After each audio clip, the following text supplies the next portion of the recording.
باب 8۔ اب جو باتیں ہم کہہ رہے ہیں ان میں سے بڑی بات یہ ہے کہ ہمارا ایسا سردار کائن ہے جو آسمانوں پر کبریا کے تخت کی دائنی طرف جا بیٹھا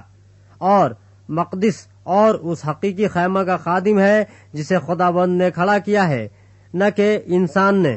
اور چونکہ ہر سردار کاہن نظریں اور قربانیاں گزراننے کے واسطے مقرر ہوتا ہے، اس لیے ضرور ہوا کہ اس کے پاس بھی گزراننے کو کچھ ہو،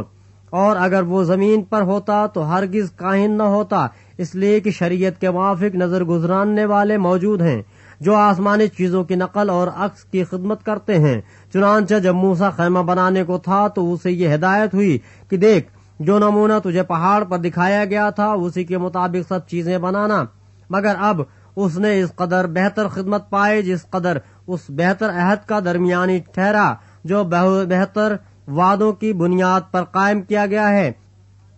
کیونکہ اگر پہلا عہد بے نقص ہوتا تو دوسرے کے لیے موقع نہ ڈھونڈا جاتا۔ پس وہ ان کے نقص بتا کر کہتا ہے کہ خداوند فرماتا ہے، دیکھ وہ دن آتے ہیں کہ میں اسرائیل کے گھرانے اور یہودا کے گھرانے سے ایک نیا عہد باندھوں گا،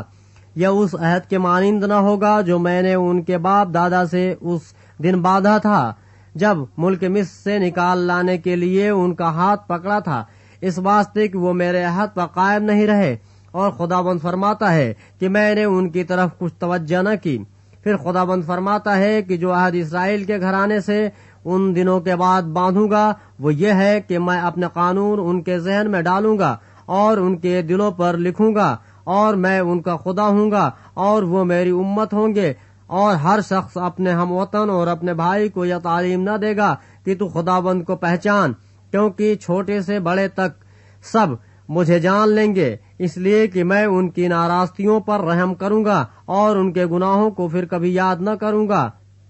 جب اس نے نیا عہد کہا تو پہلے کو پرانا ٹھہرایا، اور جو چیز پرانی اور مدت کی ہو جاتی ہے وہ مٹنے کے قریب ہوتی ہے۔